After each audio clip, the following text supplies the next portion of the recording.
Hey, it's Jacqueline, and today we're going to talk about one of the hard parts of the driving test, those times when people fail the test. Some of the things that people do on their driving tests that result in automatic fail are things that we see people do out on the road every day, and so it can be a little bit confusing. I wish there was like a top 5 list I could give you, but actually I'm going to give you a top 7. Let's go down the list. One of the first common errors that result in an automatic fail is sliding through the DMV exit without stopping to check the sidewalk. Please remember that every time you leave a driveway, there's a sidewalk between you and the road. You have to do a full stop before the sidewalk, check the sidewalk for pedestrians, and only then can you creep out and enter your turn. So don't slide out of the DMV parking lot. Stop, check the sidewalk, and then continue.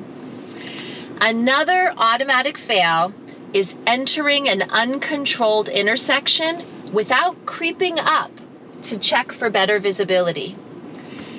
If you stop at your limit line and you see that cross traffic doesn't stop, they don't have stop signs, it's uncontrolled, and you can't see, perhaps there's a parked car or a building or a fence or bushes, you always have to creep out to the point of better visibility. Often that point of better visibility is marked with a second limit line. But if there isn't a second limit line there, you want to creep out, usually matching your right and left mirror to the edge of the concrete on the sidewalk.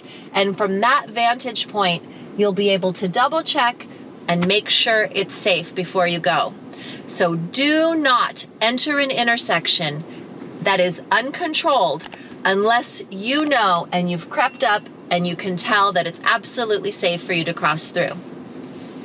Another automatic fail, failure to yield to pedestrians, bikes, or cars. You have to be able to yield at all times. Even if somebody is taking a turn that is not theirs, you have to yield. For pedestrians in California, pedestrians always have the right of way. That means even in the middle of a street, if the pedestrian starts walking across from sidewalk to sidewalk, you have to slow and stop. At an intersection, if there's a pedestrian waiting on the corner to cross, you're supposed to notice, come to a safe stop, yielding, wait for them to cross, and then continue. Failure to yield to pedestrians is always an automatic fail because it's an automatic fail in life. Failure to yield to bicycles is also an automatic fail. If a bicyclist comes in front of you, even if they don't have the right of way, let's say it's a 4-way stop and you know they were supposed to stop but they didn't, you still have to do a second stop, let them pass, and then continue on your way. And failing to yield for cars, of course, an automatic fail.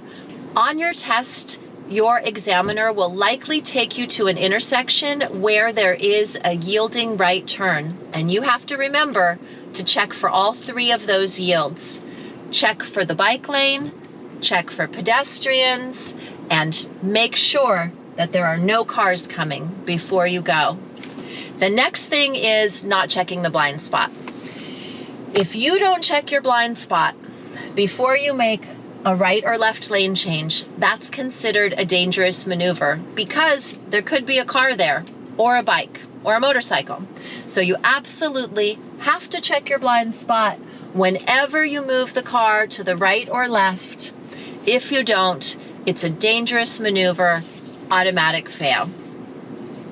The next thing is bumping the curb when parking.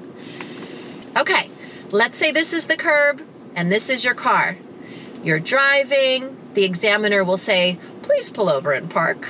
You'll do your turn signal, mirror blind spot because it's a right lane change. You curve the car toward the curb, but then you have to straighten out and you have to arrive parallel without bumping. If you bump the curb, it's an automatic fail. And it seems sort of like a unfair way to not pass your test because maybe you're a really good driver and you just bumped the curb because you didn't see it well enough. But it is really important. If you bump your curb in real life, you can pop your tire, damage your car, and you just have to show that you can drive around in the world without bumping into things. That's kind of fair. Another automatic fail is a lane change without making sure there's enough distance behind you and in front of you. So at some point during your examination, the examiner is going to say, please make a lane change when it's safe. And you're going to check your rear view mirror to make sure you can see the headlights of the car you want to change lanes in front of. Of course, you're going to signal, mirror, blind spot, and then you're going to move over. You have to make sure you're not too close to the car ahead of you, at least one car length between you and the car ahead of you. And of course, make sure that the car you're changing lanes in front of is far enough back so that you don't accidentally clip somebody as you're moving over. That is a really important skill. And when I have a student who fails their driving test because of one of these errors, I think to myself, well, let's work that out, because we can't have you going through the world not understanding these errors. The last automatic fail I want to talk about, number 7, is going in the wrong lane, a lane violation. Remember, you always have to do right into the right lane, left into the left lane, and remember this, you are not a bus. You are not allowed to drive in the bus lane. If you're going to make a right turn, you're going to signal and look in your mirror and your blind spot, and then you're going to curve over toward the right corner. But if you see that it's a bus lane, you're going to wait till after the bus lane to start your curve. Because what did we say? You are not a bus. You're also not a bicycle. That same rule applies.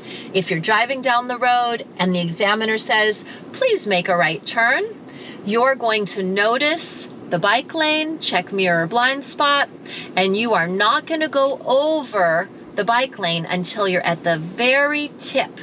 If it's a marked bike lane, there will be a solid white line and a few dashes leading up to the intersection. And it's only over the few dashes at the end that you get to curve. So these are the 7 most common errors. I hope that these tips will help you avoid these common mistakes. Good luck and keep practicing until you're there.